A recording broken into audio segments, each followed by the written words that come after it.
Good morning, everybody. ನಮಸ್ಕಾರ sir, ನಾನು ಪೂರೇನಂದ್ ಅಂತ. ನಮಸ್ಕಾರ. ಶಂಕರಮೂರ್ತಿ ಸಾಹೇಬರಿಗೆ ಒಂದು ನಮಸ್ಕಾರ ತಿಳಿಸ್ಬಿಡಿ. ಆಯ್ತಾಯ್ತು, ಯಾರು ಮಾತಾಡ್ಬೇಡಿ, ಎಲ್ಲರನ್ನು ಮ್ಯೂಟ್ ಅಲ್ಲಿ ಇಟ್ಟಿರ್ತೀವಿ. ನಾವು ಎಲ್ಲರಿಗೂ ಕಂಟ್ರೋಲ್ ಕೊಡ್ತೀವಿ. Harish sir, RK, can I start? Yes sir. Yes, sir. Before that, I request all of you to mute your voices, audio. Video is fine. If you are comfortable, you can switch on your cameras, but keep the audio muted so that it doesn't disturb others. And later on, you can send some questions if you have, either by chat or you can message it to Harish, and we'll share it with Mr. SVS and Mr. Shankar Murthy, sir. So I think, sir, Mr. SVS, no, sir. Good morning, everybody. Namaskara, sir. Morning. Thanks for giving me opportunity to introduce our tall leader of our community. Thank you, sir. I'm SVS Gupta from Vasavi Trust. Happy Independence Day, 74th Independence Day. I welcome our proud and pride Sri D.H. Shankar Murthy Garu. So this is about our nation. Basically, when this thing, we are all trying to debate about our nation, sir. You are a patriot. Your your families have been patriots, and only service have been done by your family continuously. We are proud that your son also is joined to serve the community, and a lot of people speak only good about you, sir. You are your family. You have done yeoman service, like you are, even though you are from rice milling. I think that rice milling half consumption in manenalli ellargu free agi hanchirbodu. I think so. Or your rice milling capacity may be huge, but this is what I have heard through society. I would like to visit you, and when I come to Shimoga, sir, this is my promise. We are all proud to be Vaishyas. We are simple people. We are honest. We are always involved into our house, our business. Other than that, we don't mix anywhere. Maximum is we do is our entertainment is charity. We go out, do charity, feel satisfied, come back home. We don't publicize. This is our greatness of Vaishya community. I am proud to be one among them, sir. And it's my very much privilege, honor to introduce you, sir, on the nation. You have done enormous service. Even though you're born in Shimoga, our entire nation salutes you. So this is the, very early, you started your life in public life. Even though you studied, you did business, that was all part of the standard. But your good deeds are more than what you have this thing, and you have given to the society more. This is what I have come across through social circles. Even though you have not told anybody, this is what we have gathered. In emergency, when I think 1975 emergency was there, you are all patriots. So the entire family of 18 people have gone to jail, I think, because of your patriotism. That's all. That we all respect you, sir. So when you were in KMF chairman, you introduced, improved the dairy, made it as a Nandini product, branded, and which is throughout the country and internationally also. Today, majority of you may be knowing that our milk powder is exported through worldwide. So this is whatever you have touched, it has prospered, the public institutions. And you were elected as the head of Karnataka Legislative Council. It was pride for us, sir. I think after Pamudi Subram Shetru, I think you have come into that position on a Vaishyas after a long break. I think he was one of the first the home minister, and you were the next in this thing. It's a long gap. So we respect you for that, sir. And even when you were in opposition, ruling, everybody respect you, sir. There is no question, sir. And as a higher education minister, I think you opened about 184 pre-university colleges throughout the state. This definitely, I think, from the ages to come, lakhs and crores of children will come up. So many families will be, manenalli deepa hachತಾರೆ for ಬೆಳವಣಿಗೆಗೆ. So that is what you have done, sir. So, and you've brought out because of the nationalism and patriotism, you brought in Gandhiji's statue in front of Vidhan Soda. That is, I heard, is one of the biggest statue in the country, Gandhiji's. And you are for a great leader. Again, our great leader was the translator for Atal Bihari Vajpayee. This is what I come to know, sir. So, this is the subject, Vishwaguru Bharata, how to develop our country. What is your visions? So you were head of our state planning commission. That time I knew, I was involved with you for a brief period. Your involvement and this thing was Yemen.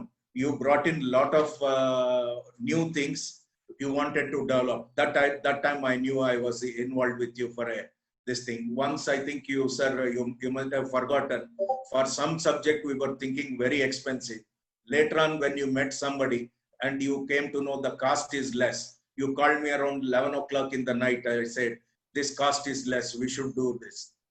Your involvement for the city and the state is very respectful, sir. Thank you, sir. Over to you, Harish, sir.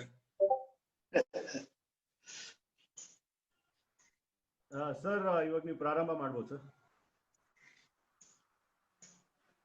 ಹಾ, ಶುರು ಮಾಡಿ.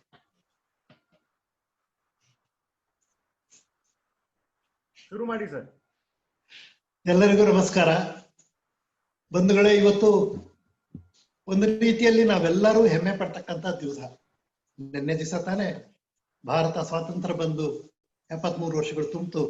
74ನೇ ಸ್ವಾತಂತ್ರ್ಯ ಸಮಾರಂಭನ ಆಚರಣೆ ಮಾಡಿ ಭಾರತೀಯರು ನಾವೆಲ್ಲರೂ ಅಂತ ಹೇಳಿ ಎದೆ ಉಬ್ಬಿಸಿ ನಿಂತಕ್ಕಂಥ, ಎದೆ ಉಬ್ಬಿಸಿ ಮಾತನಾಡ್ತಕ್ಕಂಥ, ಸಂತೋಷದಿಂದ ಅಭಿಮಾನದಿಂದ ಹೇಳ್ತಕ್ಕಂಥ ಒಂದೇ ಒಂದು ಘೋಷಣೆ, ಅದು ಭಾರತ ಮಾತಾ ಕಿ ಜೈ, ಭಾರತ ಮಾತಾ ಕಿ ಜೈ. ಆದ್ರೆ ಒಂದೆರಡು ವಿಷಯಗಳ ಕಡೆ ಗಮನಿಸ್ಬೇಕಲ್ಲ ಬಂಧುಗಳೇ. ಸ್ವಾತಂತ್ರ್ಯ ಬಂದು 73 ವರ್ಷ ಆಗೋಯ್ತು. ಆದ್ರೆ ಕೆಲವು ವಿಷಯಗಳನ್ನ ನಾವು ಇವತ್ತು ಚರ್ಚೆ ಮಾಡಲೇಬೇಕು.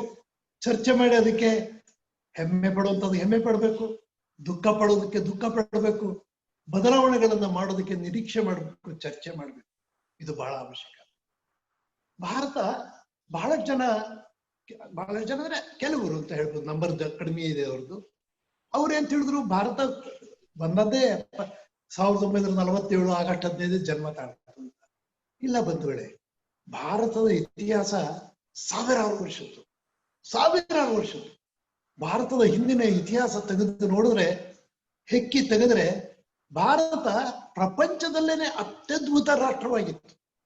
ಪ್ರಪಂಚಕ್ಕೇನೆ ಎಲ್ಲ ರೀತಿಯ ಕೊಡುಗೆಗಳನ್ನು ಕೊಟ್ಟದ್ದು ಭಾರತ. ಅದು ವಿಜ್ಞಾನದಲ್ಲಿರ್ಬೋದು, ಅದು ಬೌದ್ಧಿಕವಾಗಿರ್ಬೋದು, ಅಥವಾ ಅದು ಚರ್ಚೆಯಲ್ಲಿರ್ಬೋದು, ಸಾಮಾಜಿಕವಾಗಿರ್ಬೋದು, ಅಥವಾ ಮಾನವನ ವಿಕಸನದ ಬಗ್ಗೆ ಯೋಚನೆ ಮಾಡ್ತಾ ಹೋದ್ರೆ ಭಾರತ ಇಂಥದ್ದಿತ್ತು ಅನ್ನೋದಕ್ಕೆ ಸ್ವಲ್ಪ ಯೋಚನೆ ಮಾಡಿ.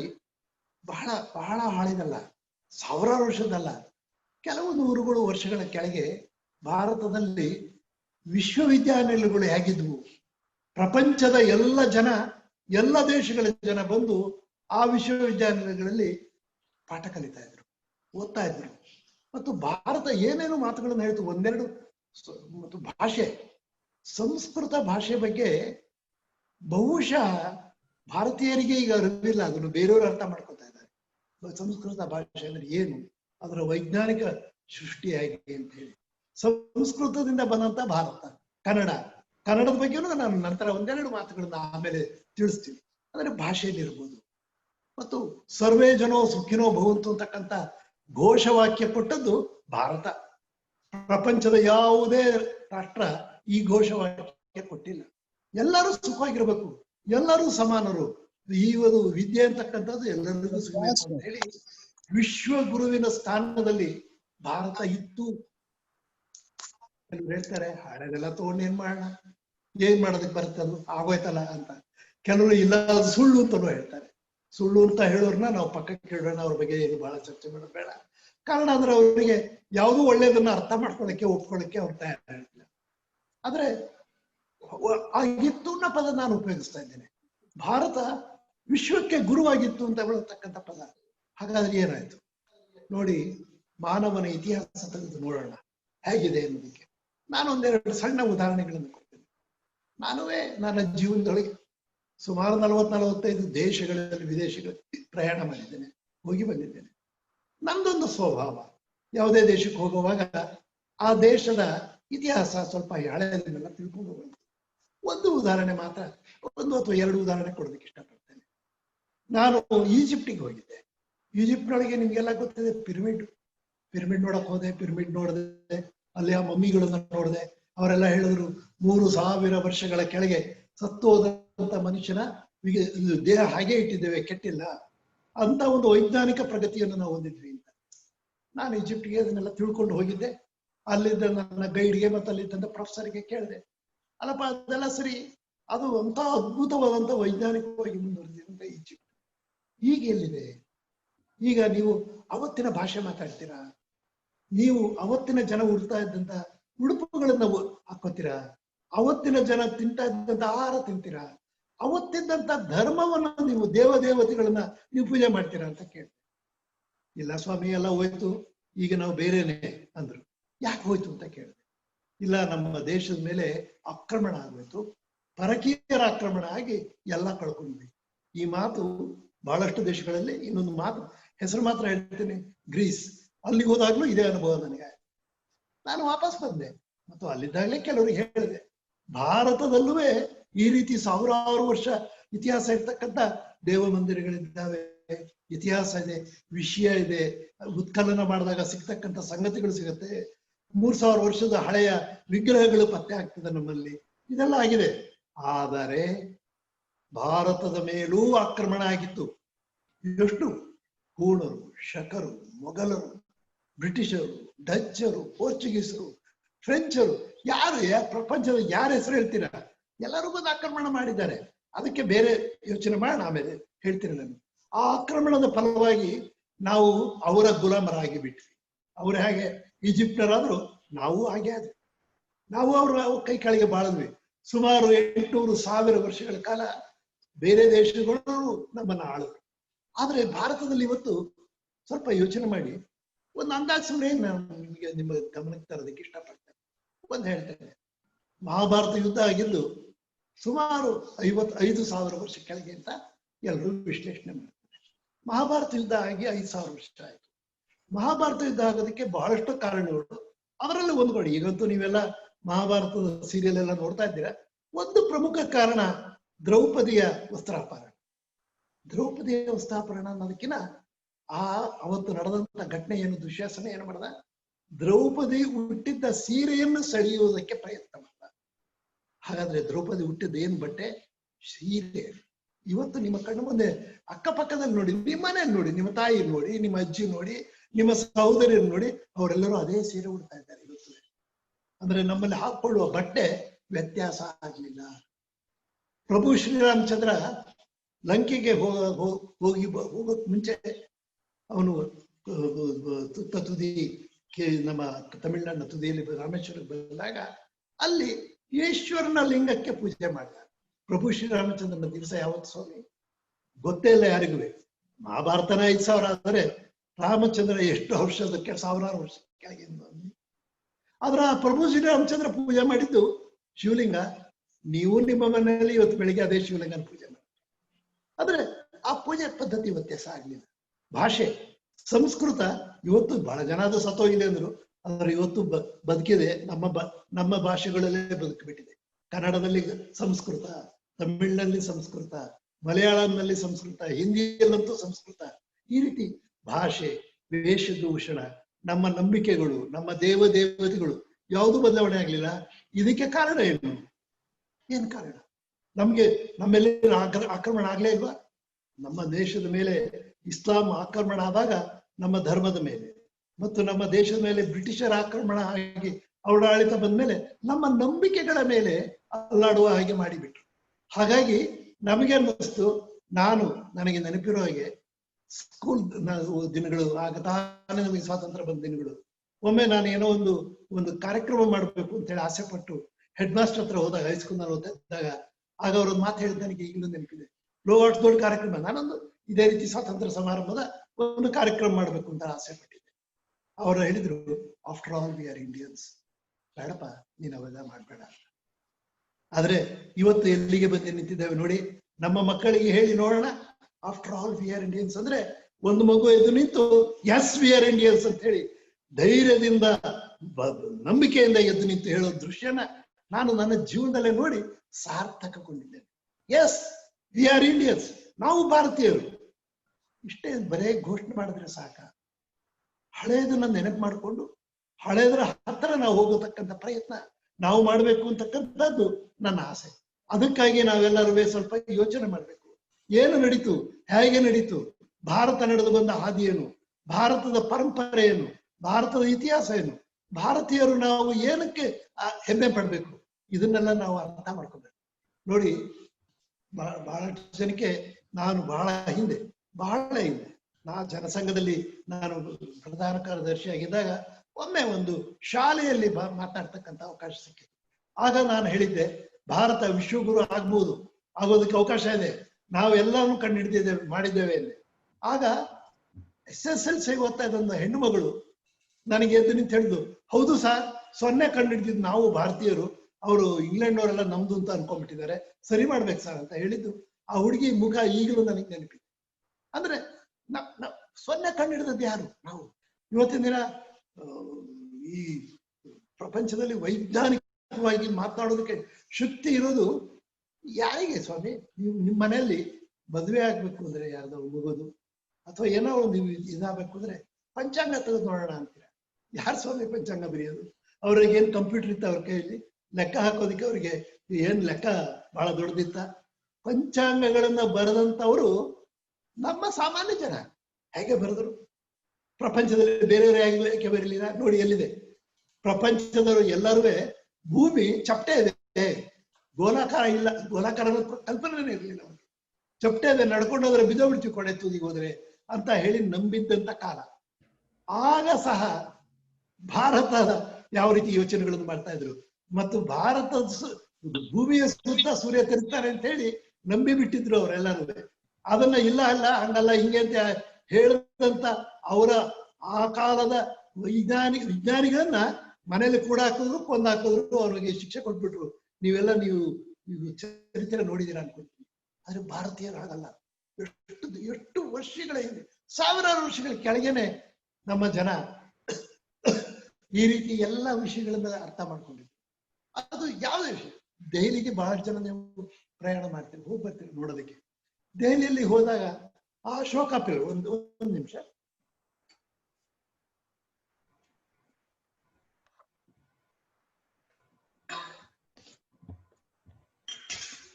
ಅಶೋಕ ಪಿಲ್ಲರ್ನ ನೋಡಿದ್ದೀರ? ಅಶೋಕ ಪಿಲ್ಲರ್ ನೋಡಿದಾಗ ಹೋಗಿ ಸಂತೋಷ ಪಟ್ಟು ಬರ್ತೀರ. ಅಶೋಕ ಪಿಲ್ಲರ್ ಏನದು? ಅದು ಕಬ್ಬಿಣದಲ್ಲಿ ಮಾಡೋದು.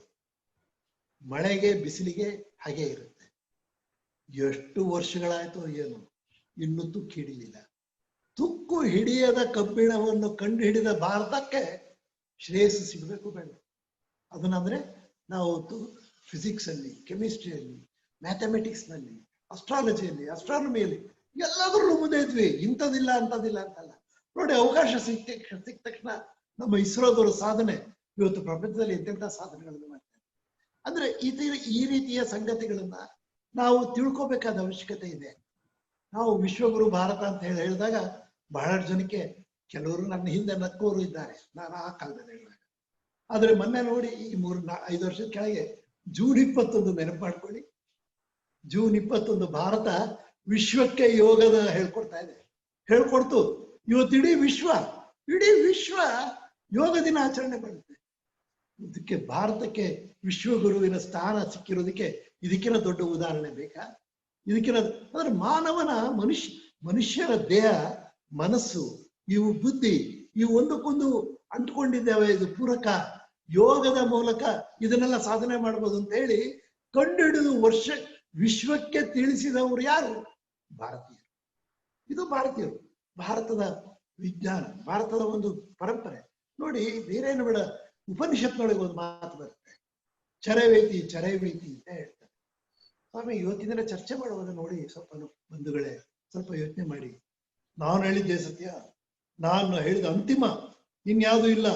ನಾನು ಹೇಳ್ದಂಗೆ ಕೇಳದೆ ಅಂದ್ರೆ ನಿಮ್ ಕೈಕಾಲು ಮುರಿತೀನಿ, ಸುಟ್ಟಾಕ್ಬಿಡ್ತೀನಿ ಅಂತ ಹೇಳ್ದಂತ ಕತ್ತಿಗಳನ್ನ ಹಿಡ್ಕೊಂಬಂದು ಬಾಂಬ್ಗಳನ್ನ ತಯಾರು ಮಾಡಿ ಅದನ್ನ ಆ ಒಂದು ಧರ್ಮ ಪ್ರಚಾರಕ್ಕೆ ಉಪಯೋಗಿಸಿದ್ದೆ. ಹಾಗೆ ಭಾರತದಲ್ಲಿ ಉಪನಿಷತ್ನಲ್ಲಿ ಏನ್ ಹೇಳ್ತಾರೆ ನೋಡಿ, ನಮಗೆ ಇಷ್ಟು ಗೊತ್ತಾಗಿದೆ, ಇದನ್ನ ಹೇಳಿದೀನಿ ನಿಮಗೆ, ಚರವೇತಿ ಚರವೇತಿ, ಮುಂದೆ ಹೋಗಿ ಇನ್ನಷ್ಟು ತಿಳ್ಕೊಳ್ಳಿ, ಪ್ರಯತ್ನ ಮಾಡಿ, ನಾನು ಹೇಳಿದ ಅಂತಿಮ ಸತ್ಯ ಇರ್ಲಿಕ್ಕಿಲ್ಲ. ಎಂತ ಅದ್ಭುತ ಭಾವನೆ, ಎಂತ ಅದ್ಭುತ ಜೀವನ ನಂಬಿಕೆಗಳು. ಈ ಎಲ್ಲ ವಿಷಯಗಳನ್ನ ನಾವು ಇವತ್ತು ಅರ್ಥ ಮಾಡ್ಕೊಳ್ದೆ ಹೋದ್ರೆ ಭಾರತ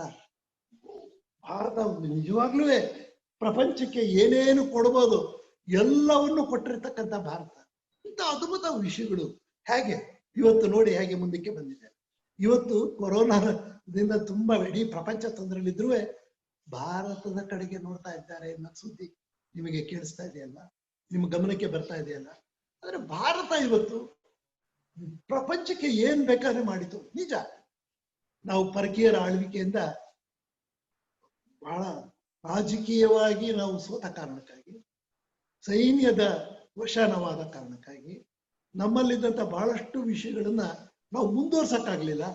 ಕಾಪಾಡ್ಕೊಳ್ಳೋದು ಕಷ್ಟ ಆಯ್ತು. ಮನೆಗಳ ಒಳಗಡೆ ಹೋಗ್ಬಿಟ್ವಿ. ನಾವು ನಮ್ಮ ಗ್ರಂಥಗಳನ್ನೆಲ್ಲ ಇಟ್ಟು ಪೂಜೆ ಮಾಡಕ್ ಶುರು ಮಾಡ್ಬಿಟ್ವಿ. ತಾಲೆಗಳನ್ನ ಇಟ್ಟು ಅದನ್ನು ಓದೋದ್ರ ಬದಲು ಪೂಜೆ ಮಾಡೋದಕ್ಕೆ ಶುರು ಮಾಡ್ಬಿಟ್ವಿ. ಆವಾದ್ರೂ ಕಾಪಾಡ್ಕೊಂಡ್ವಿ. ಕಾಪಾಡಿದ ವಿದ್ಯೆ ಇವತ್ತು ಹೊರಗೆ ಬರ್ತಾ ಇದೆ ಒಂದೊಂದೇ. ನಾನು ಕೆಲವು ವರ್ಷಗಳ ಕೆಳಗೇನೆ ನೋಡಿದ್ದೆ, ಜರ್ಮನಿಗೆ ಹೋದಾಗ ಅದರ ಬಗ್ಗೆ ನಾನು ಪ್ರಯತ್ನ ಮಾಡಿ ನೋಡ್ಕೊಂಡು ಬಂದಿದ್ದೆ. ನಿಜವಾಗಿ ಹೇಳ್ಬೇಕು ಅಂದ್ರೆ ಜರ್ಮನಿಯಲ್ಲಿ ಸಂಸ್ಕೃತದ ವಿಷಯಗಳ ಬಗ್ಗೆ ದೊಡ್ಡ ವಿಷಯಗಳನ್ನ ಚರ್ಚೆ ಮಾಡ್ತಾ ಇರ್ತಕ್ಕಂಥ, ಅದರ ಬಗ್ಗೆ ಬಹಳ ದೊಡ್ಡ ಒಂದು ಯೂನಿವರ್ಸಿಟಿನ ಮಾಡಿರ್ತಕ್ಕಂಥ ಉದಾಹರಣೆಗಳು ಇವತ್ತು ನಮ್ಮ ಕಣ್ಮುಂದೆ ಕಂಡು ಬರ್ತಾ ಇದೆ. ಅಂದ್ರೆ ಇವತ್ತು ಭಾರತ ಹಳೆದನ್ನ ನೋಡ್ಬೇಕು. ಯಾಕೆ ಕಳ್ಕೊಂಡ್ವಿ ತಿಳ್ಕೋಬೇಕು. ಕಳ್ಕೊಂಡಿದ್ದಕ್ಕೆ ಕಾರಣ, ಬಹಳ ದೊಡ್ಡ ಕಾರಣ, ರಾಜಕೀಯ ಶಕ್ತಿ ಇರಲಿಲ್ಲ. ದೇಶ ಆಡಳಿತ ಬೇರೆಯವ್ರ ಕೈಗೆ ಹೊರಟೋಯ್ತು. ಹೀಗೆ ನಾವು ಈ ಸ್ಥಿತಿಗೆ ಬಂದ ಕಾರಣಕ್ಕಾಗಿ ನಾವು ಇವತ್ತಿನ ದಿನ ಏನಾರು ಹೇಳಿದ್ರೆ ಸ್ವಲ್ಪ ಕಷ್ಟ ಅನಿಸ್ತದೆ. ಇಲ್ಲ ಸ್ವಾಮಿ, ಕಷ್ಟ ಇಲ್ಲ, ಖಂಡಿತವಾಗಿಯೂ ಇಲ್ಲ ಬಂಧುಗಳೇ. ಭಾರತ ವಿಶ್ವಗುರು ಆಗುತ್ತೆ. ಒಂದು ವಿಷಯ ನೋಡ್ಕೊಳ್ಳೋಣ, ನಮ್ ದೌರ್ಭಾಗ್ಯ, ಸೌಭಾಗ್ಯ, ದೌರ್ಭಾಗ್ಯ ಎರಡೂ ನೋಡ್ಬೇಕು. ಸ್ವಾತಂತ್ರ್ಯಕ್ಕಾಗಿ ಹೋರಾಟ ಮಾಡ್ತೀವಿ ಅಂದ್ರೆ ಪರಕೀಯರೇ ಬೇಡ, ನೀವು ಹೊರಟೋಗಿ ಇಲ್ಲಿಂದ, ನಮ್ಮನ್ನ ನಾವೇ ಆಳ್ಕೋತೇವೆ, ನಮಗೆ ಸ್ವಾತಂತ್ರ್ಯ ಬೇಕು ಅಂತ ಹೇಳಿ ಹಲವಾರದ ಕಷ್ಟಗಳನ್ನ ಪಟ್ಟು, ಎಂತದ್ದು ಸಾವರ್ಕರ್ ಅವರು ಪಟ್ಟಿರ್ತಕ್ಕಂಥ ಕಷ್ಟ, ಭಗತ್ ಸಿಂಗ್ ಅವರು ಮಾಡಿರ್ತಕ್ಕಂಥ ಬಲಿದಾನ, ಈ ತರದ ಸಂಗತಿಗಳನ್ನ ನೆನಪು ಮಾಡ್ಕೊಳ್ತಾ ಹೋದ್ರೆ ಅಯ್ಯೋದೇವ್ರೆ ಅನಿಸ್ತದೆ. ಆದ್ರೆ ಮಹಾತ್ಮ ಗಾಂಧೀಜಿ ಅಂತ ಒಬ್ಬ ಬಹಳ ದೊಡ್ಡ ಮೇಧಾವಿಯ ನೇತೃತ್ವ ಸಿಕ್ತು ನಮ್ಗೆ. ಇಡೀ ದೇಶ ಒಂದಾಯ್ತು. ದೇಶ ಒಂದಾಗಿ ಸ್ವಾತಂತ್ರ್ಯ ಬಂದ್ಮೇಲೆ ನಮ್ ದೌರ್ಭಾಗ್ಯ ಏನಾಯ್ತು ಅಂದ್ರೆ, ನಾನು ಹೇಳಿದ್ನಲ್ಲ, ನಾನಾಗ ಸ್ಕೂಲ್ನಲ್ಲಿ ಓದ್ತಾ ಇದ್ದಂಥದ್ದು ಸರ್, ಶಾಲಾ ವಿದ್ಯಾರ್ಥಿ. ನಾವೇನಾದ್ರೂ ಒಳ್ಳೆ ಒಂದು ದೊಡ್ಡ ಕೆಲಸ ಮಾಡ್ತೀವಿ ಅಂದ್ರೆ ನಮ್ಮ ಗುರುಗಳು, ನನ್ನ ಮೇಷ್ಟ್ರು ಹೇಳಿದ್ರು, after all we are Indians, ಬೇಡಪ್ಪ ಇವೆಲ್ಲ ಮಾಡಕ್ ಹೋಗ್ಬೇಡ. ಅಂದ್ರೆ ಆ after all we are Indians ಅಂತಕ್ಕಂಥ ಭಾವನೆ ಬರೇ ನನಗೆ ಪಾಠ ಹೇಳಿದ ಮೇಷ್ಟ್ರ ಮನಸ್ಸಿನಲ್ಲಿ ಇರ್ಲಿಲ್ಲ, ನಮ್ಮನ್ನ ಆ ಕಾಲದಲ್ಲಿ ಆಳುತ್ತಿದ್ದ ನಾಯಕರುಗಳ ಬಾಯಲ್ಲಿ ಬಂದ್ಬಿಡ್ತು. ಏನ್ ಮಾಡಕ್ಕಾಗತ್ತೆ ಭಾರತದಲ್ಲಿ, ಏನು ಮಾಡಕ್ಕಾಗಲ್ಲ, ಏನಿತ್ತು ನಮಗೆ. ಒಂದು ಗುಂಡು ಪೆನ್ನಿಂದ ಹಿಡಿದು ಏರೋಪ್ಲೇನ್ ತನಕ ಎಲ್ಲ ನಾವು ಇಂಪೋರ್ಟ್ ಮಾಡ್ಬೇಕು. ಏನು ನಮ್ಮ ದೇಶದಲ್ಲಿ ತಯಾರಾಗ್ತಾ ಇರಲಿಲ್ಲ. ತಯಾರು ಮಾಡೋದಕ್ಕೆ ಹೊರಟ್ರೆ ಅದಕ್ಕೆ ಪ್ರೋತ್ಸಾಹ ಸಿಗ್ಲಿಲ್ಲ, ಅದಕ್ಕೆ ಬೆಂಬಲ ಸಿಗ್ಲಿಲ್ಲ, ಅದಕ್ಕೆ ಸಿಗ್ಬೇಕಾದಂತ ಆರ್ಥಿಕ ಸಪೋರ್ಟ್ ಅದು ಸಿಗ್ಲಿಲ್ಲ. ಅಂದ್ರೆ ಯಾವ ರೀತಿ ಸ್ವಾತಂತ್ರ್ಯವೇನೋ ಬಂತು, ಸ್ವಾತಂತ್ರ್ಯ ಬಂದ ಮೇಲೆ ನಮ್ಮ ದೃಷ್ಟಿಕೋನ, ನಮ್ಮ ಗುರಿ ತಪ್ಪಿ ಹೋಯ್ತೇನೋ ಎಲ್ಲೋ ಅಂತ ಹೇಳಿ ನನಗೆ ಅನ್ಸೋದಕ್ಕೆ ಪ್ರಾರಂಭ ಆಯ್ತು. ಸ್ವಾತಂತ್ರ್ಯ ಬಂದದ್ದು ನಿಜ, ಆದ್ರೆ ಬಿಟ್ಟು ಹೋಯ್ತು. ಪುಣ್ಯವಶಾತ್ ಬಂಧುಗಳೇ, ಪುಣ್ಯವಶಾತ್ ಅಂತ ಹೇಳ್ತಾ ಪದ ಜೊತೆಗೆ ನಾನು ಒಂದು ಹೆಮ್ಮೆಯಿಂದ ಹೇಳ್ಕೊತೇನೆ, ನನ್ನಂತವರ ಸಂಘಟಿತ ಪ್ರಯತ್ನದಿಂದ ಭಾರತದಲ್ಲಿ ಇವತ್ತು ಬದಲಾವಣೆ ಕಾಣ್ತಾ ಇದೆ. ಯಾಕೆ ಹೇಳ್ತೀನಿ ಈ ಮಾತನ್ನ? ನನ್ನಂತವರ ಅನ್ನೋ ಪದನ ಉಪಯೋಗಿಸ್ತೇನೆ. ನನ್ನಂತವರು ಬಹಳಷ್ಟು ಜನ, ನಾನೊಬ್ಬರೇ ಅಲ್ಲ, ಭಾರತ ವಿಶ್ವಗುರು ಆಗ್ಬೇಕು ಆಗಿತ್ತು, ಆಗೋದಕ್ಕೆ ಸಾಧ್ಯ ಇದೆ. ಮಾಡೋಣ ಅಂತ ಹೇಳಿ ಹೇಳಿದವನು ನಾನೊಬ್ಬನೇ ಅಲ್ಲ, ಅಥವಾ ನನಗೆ ಯಾರೋ ಹೇಳಿದ್ರು ಅಂತಲ್ಲ. ನಮ್ಮಂತವ್ರು ನನಗೂ ಮಾರ್ಗದರ್ಶನ ಮಾಡಿದಂತ ನನ್ನ ಕೆಲವು ಹಿರಿಯರು, ಈ ರೀತಿಯ ಒಂದು ಜನ ಯೋಚನೆ ಮಾಡ್ತಕ್ಕಂಥವ್ರ ಕೈಯಲ್ಲಿ ಇವತ್ತು ಭಾರತದ ಚುಕ್ಕಾಣಿ ಸಿಕ್ಕಿದೆ. ಪೂರ್ತಿ ಭಾರತ ಮುನ್ನಡೆಸೋದಕ್ಕೆ ಸಿಕ್ಕಿದೆ. ಹಾಗೆ ಇವತ್ತು ಮೊನ್ನೆ ತಾನೇ ನಾವು ನೋಡಿದ್ವಿ, ನಮ್ಮ ಡಿಫೆನ್ಸ್ ಮಿನಿಸ್ಟ್ರಿ ಏನ್ ಹೇಳಿದ್ರು, ನಮ್ಮ ದೇಶಕ್ಕೆ ಬೇಕಾಗಿರುವ ಡಿಫೆನ್ಸ್ ಎಕ್ವಿಪ್ಮೆಂಟ್ಸ್ ನ ನಾವೇ ತಯಾರು ಮಾಡ್ತೇವೆ. ಹೌದು ಸ್ವಾಮಿ, ವಿಮಾನ, ಯುದ್ಧ ವಿಮಾನ ರಷ್ಯಾದವ್ರು ಕೊಡ್ಬೇಕು, ಫ್ರಾನ್ಸ್ದವ್ರು ಕೊಡ್ಬೇಕು, ಬೇರೆ ದೇಶದಿಂದ ಅಮೆರಿಕನ್ ಇಸ್ಕೊಂಡ್ಬರ್ಬೇಕು. ಈ ಸ್ಥಿತಿಯಲ್ಲಿ ಇರ್ತಕ್ಕಂಥ ಭಾರತ ಇವತ್ತು ನಾವೇ ನಡೆಸ್ತೇವೆ ಅಂತಕ್ಕಂಥ ಒಂದು ಹಂತಕ್ಕೆ ಬಂದಿದ್ದಾರೆ. ಹಾಗೆ ಮಾಡುವವರಿಗೆ ಆರ್ಥಿಕ ಬಲ ಮತ್ತು ಆಡಳಿತಾತ್ಮಕ ಬಲ ಮತ್ತು ಅದರ ಬಗ್ಗೆ ಇರಬೇಕಾಗಿರ್ತಕ್ಕಂಥ ಎಲ್ಲ ಸಂಗತಿಗಳನ್ನ ಅವರು ಕೊಡ್ತಾ ಇರ್ತಕ್ಕಂಥದ್ದನ್ನ ನಾವು ಇವತ್ತು ನೋಡ್ತಾ ಇದ್ದೇವೆ. ಹಾಗಾಗಿ ಒಂದೇ ಒಂದು ಈ ಉದಾಹರಣೆ, ಏನೊಂದು ವಿಶ್ವ ಯೋಗ ದಿನ ಭಾರತ ಕೊಟ್ಟಿದೆ ಜೂನ್ 21. ಇದರ ಹಿನ್ನೆಲೆಯಲ್ಲಿ ನಾವು ಯೋಚನೆ ಮಾಡಿದ್ರೆ, ಚರ್ಚೆ ಮಾಡಿದ್ರೆ ನಮಗೆ ನಾವೇ ಸ್ವಾಭಾವಿಕವಾಗಿ ವಿಶ್ವಾಸ ಬರ್ತದೆ, ಭಾರತ ವಿಶ್ವಗುರು ಆಗೋದಕ್ಕೆ ಸಾಧ್ಯ ಇದೆ. ಆ ವಿಶ್ವಗುರುವಿನ ಸ್ಥಾನವನ್ನ ಭಾರತ ವಹಿಸುತ್ತೆ ಅಂತಕ್ಕಂಥ ವಿಶ್ವಾಸ ನಮಗೆಲ್ಲರಿಗೂ ಬರ್ತದೆ. ಹಾಗಾಗಿ ಮುಂದಿನ ದಿನಗಳನ್ನ ನಾವು ಆತ್ಮನಿರ್ಭರಣ, ಭಾರತ ವಿಶ್ವಗುರು, ಈ ರೀತಿಯ ಸಂಗತಿಗಳನ್ನ ಇಟ್ಕೊಂಡು ಅದಕ್ಕೆ ತಕ್ಕಂತೆ ಬೇಕಾಗಿರ್ತಕ್ಕಂಥ ಎಲ್ಲ ಪ್ರಯತ್ನಗಳನ್ನ ನಾವು ಮಾಡೋಣ ಅಂತ ಹೇಳ್ತಾ, ನನಗೆ ಸಾಕಷ್ಟು ವಿಷಯಗಳು ಹೇಳಬೇಕು ಅಂತ ಅನ್ನಿಸ್ತದೆ. ಆದ್ರೂ ನಿಮ್ಮ ಮನಸ್ಸಲ್ಲೂ ಕೆಲವು ಪ್ರಶ್ನೆಗಳು ಕೇಳ್ಬೋದು ಅಂತ ಕೇಳ್ಬೇಕು ಅಂತ ಅನ್ನಿಸ್ತಾ ಇರ್ಬೋದು. ಹಾಗಾಗಿ ನಾನು ಹೇಳ್ತೇನೆ, ನೀವ್ಯಾರಾದ್ರೂ ಏನಾದ್ರು ಕೇಳೋದಿದ್ರೆ ಕೇಳಿ, ಅದಕ್ಕೆ ಹೇಳ್ತಕ್ಕಂಥದ್ದು ಉತ್ತರ ಹೇಳ್ತಕ್ಕಂಥ ಅಥವಾ ಸಂದೇಶ ಹೇಳ್ತಕ್ಕಂಥ ಅಥವಾ ನಿಮ್ ಜೊತೆಗೆ ಹಂಚ್ಕೊಳ್ತಕ್ಕಂಥ ಪ್ರಯತ್ನ ನಾನು ಮಾಡ್ತೇನೆ. ನೋಡೋಣ, ಮತ್ತೊಮ್ಮೆ ಇನ್ನೊಮ್ಮೆ ಯಾವಾಗಾದ್ರೂ ಸೇರಿ ಈ ವಿಷಯದ ಬಗ್ಗೆ ಮತ್ತೆ ಚರ್ಚೆ ಮಾಡೋಣ. ಎಲ್ಲರಿಗೂ ನಮಸ್ಕಾರ ಸರ್. ಧನ್ಯವಾದಗಳು ಸರ್. ಈಗಾಗಲೇ ನೀವು ಮಾತಾಡೋ ಸಮಯದಲ್ಲಿ ಸುಮಾರು ಪ್ರಶ್ನೆಗಳು ಬಂದಿದೆ. ಆ ಪ್ರಶ್ನೆಗಳನ್ನ ಅಧ್ಯಕ್ಷರಾದಂತ SVS ಸುಬ್ರಹ್ಮಣ್ಯ ಗುಪ್ತಾ ಅವರು ನಿಮ್ಗೆ ಒಂದೊಂದೇ ಕೇಳ್ತಾ ಹೋಗ್ತಾರೆ ಸರ್. ಯಾಕೆಂದ್ರೆ ಎಲ್ಲಾರನ್ನು ಮ್ಯೂಟ್ ಮಾಡಿದೀವಿ, ಎಲ್ಲಾರ ಪರವಾಗಿ ಅವರೇ ಎಲ್ಲ ನಿಮ್ಗೆ ಒಂದೊಂದು ಪ್ರಶ್ನೆನೆ ಕೇಳ್ಕೊಂಡು ಹೋಗ್ತಾರೆ ಸರ್. ಓಕೆ, ಕೇಳಿ ಶುರು ಮಾಡಿ.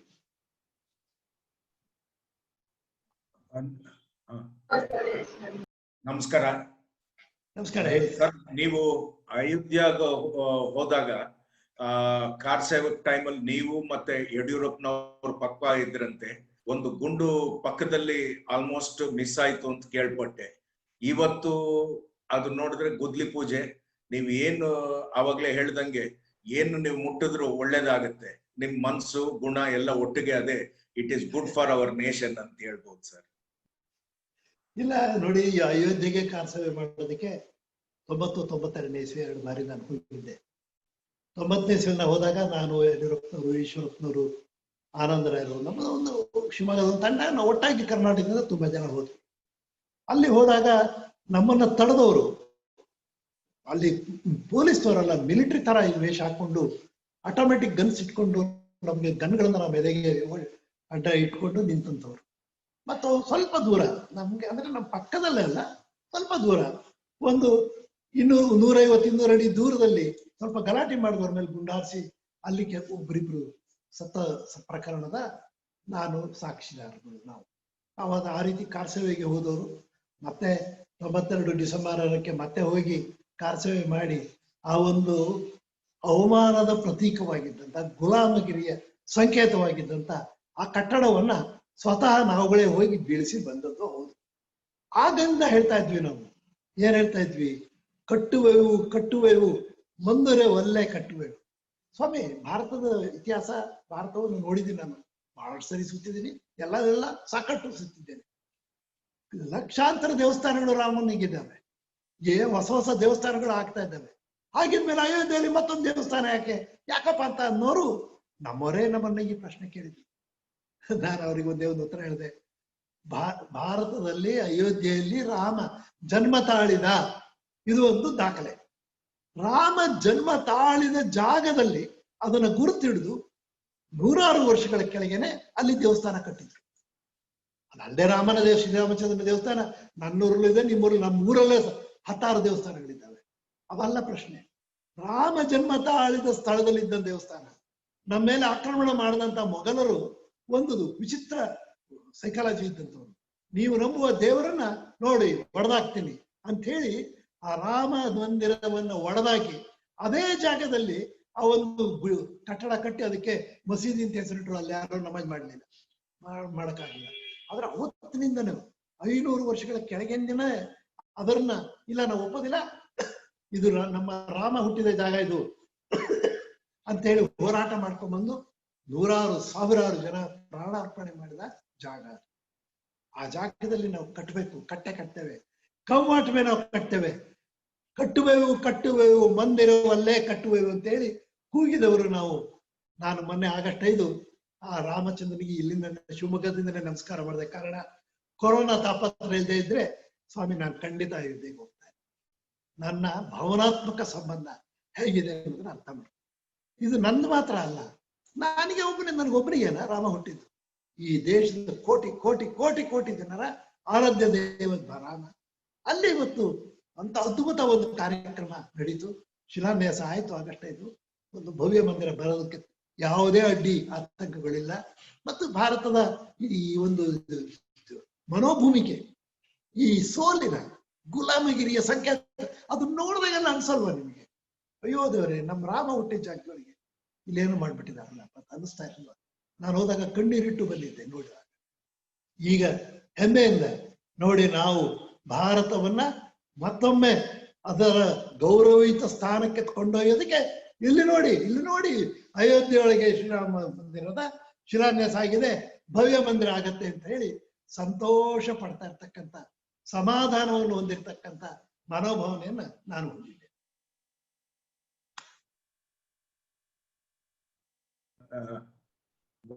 ನೆಕ್ಸ್ಟ್ ಕ್ವಶನ್, ನಿಮ್ ಚೈಲ್ಡ್ಹುಡ್ ಡೇಸ್ ನಲ್ಲಿ ಆರ್ಟಿಕಲ್ 370 ಮೇಲೆ ಪ್ರೊಟೆಸ್ಟ್ ಮಾಡಿದ್ದು ಉಂಟು. ಇವತ್ತು article 370 is abolished. Please tell us about something about this, sir. How do you feel? ನಾನು ಅವಾಗ್ಲೇ ಮಾತಾಡ್ತಾ ಒಂದೆರಡು ಮಾತಾಡಿದ್ದು ತಾವು ಗಮನಿಸಿರ್ಬೋದು. ಗೊತ್ತವ್ರೆ, ಸ್ವಾತಂತ್ರ್ಯ ಏನೋ ಬಂತು. ಸ್ವಾತಂತ್ರ್ಯ ಬಂದ ಮೇಲೆ ನಮ್ಮ ದೇಶವನ್ನು ಆಳಿದವರು ಯಾಕೆ ಗೊತ್ತಿಲ್ಲ, ಸ್ವಾತಂತ್ರ್ಯಕ್ಕಾಗಿ ಹೋರಾಟ ಮಾಡಿದವರು ಅವರುವೆ. ಆದ್ರೆ ಈ ದೇಶದ ಬಗ್ಗೆ ಕಲ್ಪನೆನೇ ಇರಲಿಲ್ಲ ಅವರಿಗೆ, ಏನು ಗೊತ್ತಾಗ್ತಾ ಇಲ್ಲ. ನೋಡಿ, ರಾಜ್ಯಾಂಗವನ್ನು ಬರೆದಾಗ, ರಾಜ್ಯಾಂಗವನ್ನು ಬರಿತಾ ಇರ್ತಕ್ಕಂಥ ಸಂದರ್ಭದಲ್ಲಿ ನಡೆದ ಒಂದು ಘಟನೆ 1 ನಿಮಿಷ ಸಮಯ ತಗೊಂಡು ಹೇಳ್ತೇನೆ ನಾನು. ಈಗ ಬಹುಶಃ ನೀವು ಅದನ್ನು ಹುಡುಕಿದ್ರೆ, ಗೂಗಲ್ನಲ್ಲಿ ಹುಡುಕಿದ್ರೆ ಸಿಕ್ಕಕ್ಕೆ ಚರ್ಚೆ ಆಯ್ತು. ನಮ್ಮ ರಾಜ್ಯಾಂಗ ಬರೆಯುವಾಗ ಚರ್ಚೆ ಆದವಾಗ ಅವತ್ತಿದ್ದಂತ ಪ್ರಧಾನಮಂತ್ರಿಗಳು ಕಾಶ್ಮೀರಕ್ಕೆ ಒಂದು ವಿಶೇಷ ಸ್ಥಾನಮಾನ ಕೊಡಬೇಕು ಅಂತ ಹೇಳಿ ಒಂದು 370 ಇನ್ಕ್ಲೂಡ್ ಮಾಡಬೇಕು ಅಂತ ಹೇಳಿ ಶುರು ಮಾಡಿದ್ರು. ಈ ರಾಜ್ಯಾಂಗವನ್ನು ಬರೀತಾ ಇದ್ದಂತ ಸಮಿತಿಯ ಅಧ್ಯಕ್ಷರಾಗಿದ್ದಂತ ಬಾಬಾ ಸಾಹೇಬ್ ಅಂಬೇಡ್ಕರ್ ಅವರು ಹೇಳಿದ್ರು, ಎಲ್ಲರೂ ಉಂಟಾ, ಭಾರತ ಇದು ಒಂದು ದೇಶ, ಭಾರತದೊಳಗೆ ಬೇರೆ ಬೇರೆಯವರಿಗೆ ಬೇರೆ ಬೇರೆ ಅಧಿಕಾರ, ಇದೆಲ್ಲ ಸಾಧ್ಯ ಇಲ್ಲ, ಕೆಲಸ ಬೇಕಾಗಿಲ್ಲ, ಇದು ಬೇಡ ಸ್ವಾಮಿ, ಖಂಡಿತ ಬೇಡ ಅಂದಾಗ ಅವರು ಬಹಳ ಒತ್ತಾಯ ಮಾಡಿ ದೇವರು ಇಲ್ಲ ಇದನ್ನ ಆಗ್ಲೇಬೇಕು ಅಂತ ಕಡೆಗೆ ಹೇಳಿದ್ರು. ಅವರು ನಾನು ಇದನ್ನ ಮಾಡೋದಕ್ಕೆ ಒಪ್ಪೋದಿಲ್ಲ ಅಂತ. ಚರಿತ್ರೆಯೊಳಗೆ ನಡೆದಂತ ಒಂದು ಅದ್ಭುತ ಘಟನೆ ನೆನಪು ಮಾಡಿಕೊಡ್ತೀನಿ ನಿಮ್ಗೆ. ಅವತ್ತಿನ ದಿವಸ ಅಂದ್ರೆ ಯಾವತ್ತು ಆರ್ಟಿಕಲ್ 370 ಇಂಟ್ರೊಡ್ಯೂಸ್ ಮಾಡಿ ಒಪ್ಕೋಬೇಕಾಗಿತ್ತು, ಅವತ್ತು ಆ ಒಂದು ರಾಜ್ಯಾಂಗ ರಚನಾ ಸಭೆಗೆ ಅಂಬೇಡ್ಕರ್ ಅವರು ಬರಲಿಲ್ಲ. ಅಯ್ಯೋ ಅಂಬೇಡ್ಕರ್ ಅವರು ಬರಲಿಲ್ಲ ಯಾಕೆ ಅಂದಾಗ ಒಬ್ರು ಎದ್ದು ನಿಂತ ಹೇಳಿದಿಲ್ಲ, ಅವ್ರಿಗೆ ಆರೋಗ್ಯ ಸರಿ ಇಲ್ಲ, ಬಂದಿಲ್ಲ ಅಂತ. ಕಡೆಗೆ ಬೇರೆಯವ್ರನ್ನ ಕೂರಿಸಿ ಆರ್ಟಿಕಲ್ 370 ಯಥಾವತ್ತಾಗಿ ಅವತ್ತು ಒಪ್ಕೊಂಡ್ಬಿಟ್ರು. ಮಾರನೇ ದಿವಸ ಅಂಬೇಡ್ಕರ್ ಬಂದ್ರು. ಓ, ಹೇಗಿದೆ ನಿಮ್ಮ ಆರೋಗ್ಯ? ನೆನ್ನೆ ಆರೋಗ್ಯ ಸರಿ ಇರ್ಲಿಲ್ಲ ಅಂತ ಕೇಳಿದಾಗ ಕೋಪದಿಂದ ಹೇಳಿದ್ರು, ನನ್ನ ಆರೋಗ್ಯಕ್ಕೆ ಏನಾಗಿತ್ತು, ನಾನು ಗಟ್ಟುಮುಟ್ಟಾಗಿದ್ದೀನಿ, ಆರಾಮಾಗಿದ್ದೀನಿ, ಏನೂ ಇಲ್ಲ. ಈ ಆರ್ಟಿಕಲ್ 370 ಇಡೋದಕ್ಕೆ ನಾನು ಪಾಲುದಾರ ಆಗೋದಕ್ಕೆ ನನ್ನ ಮನಸ್ಸು ಒಪ್ಪಲಿಲ್ಲ, ಅದಕ್ಕೆ ಬಂದಿಲ್ಲ ನೆನ್ನೆ ನಾನು. ಅಂದ್ರೆ ಆರ್ಟಿಕಲ್ 370 ಬಗ್ಗೆ ಯೋಚನೆ ಮಾಡಿ ಆಗಿತ್ತು. ಇದು ಏನು ಸ್ವಾಮಿ, ಇದು ದೇಶದೊಳಗೇನೆ ಒಂದು ದೇಶ, ಅವರಿಗೆ ಒಂದು ಪ್ರಧಾನಮಂತ್ರಿ, ಅವರಿಗೆ ಒಂದು ರಾಷ್ಟ್ರಧ್ವಜ, ಅವರಿಗೆ ಒಂದು ರಾಷ್ಟ್ರಗೀತೆ, ಇದೆಲ್ಲ ಇದ್ದ ಕಾರಣ ನಾನು ಆಗ ಬಹಳ ಸಣ್ಣ ವಯಸ್ಸು, 12 ವರ್ಷ ಇದ್ದೆ. ಆದ್ರೆ ನಮಗೆ ನಮ್ಮ ಕೆಲವು ಹಿರಿಯರು ಹೇಳ್ತಾ ಇದ್ರು, ಏಕ್ ದೇಶ್ ಮೇ ದೋ ನಿಶಾನ್ ನಹೀ ಚಲೇಗಾ, ಏಕ್ ದೇಶ್ ಮೇ ದೋ ಪ್ರಧಾನ್ ನಹೀ ಚಲೇಗಾ, ಏಕ್ ದೇಶ್ ಮೇ ದೋ ವಿಧಾನ್ ನಹೀ ಚಲೇಗಾ ಅಂತ ಹೇಳಿ ನಮಗೆ ಹೇಳಿದ್ರು.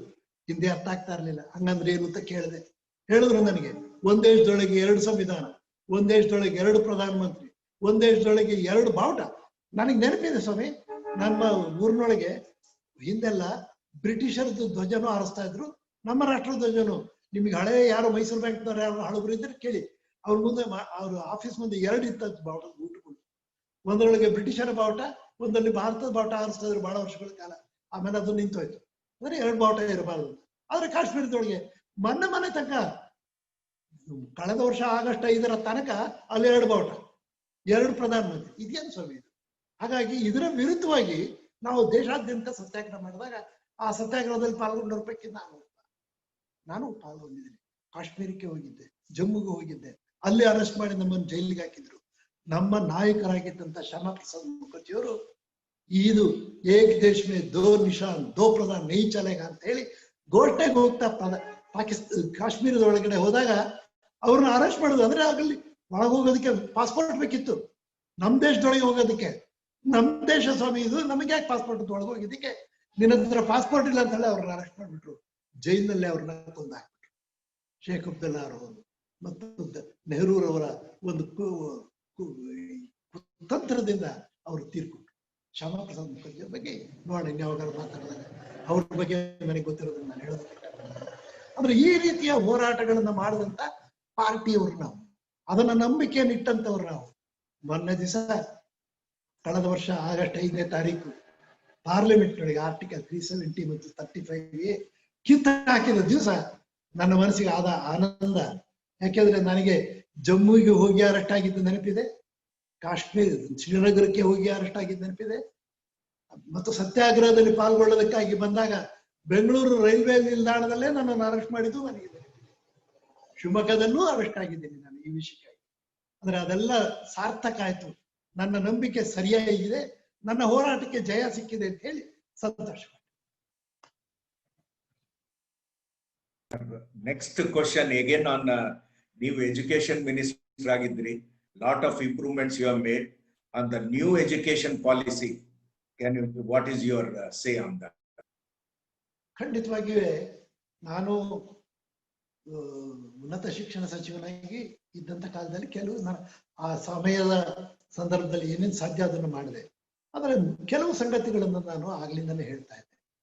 ನಮ್ಮ ಎಜುಕೇಶನ್ ಸಿಸ್ಟಮು ಕ್ಲರ್ಕ್ಗಳನ್ನ ತಯಾರು ಮಾಡ್ತಕ್ಕಂಥ ಸಿಸ್ಟಮ್ ಆಗ್ಬಿಟ್ಟಿದೆ. ಏನಕ್ಕೆ ಇದರಿಂದ ಏನು ಉಪಯೋಗ ಇಲ್ಲ. ಮತ್ತು ನಾನೀಗ ಒಂದು ಸಣ್ಣ ಅನುಭವ ಹಂಚ್ಕೋತೇನೆ ಗೊತ್ತಾಗ.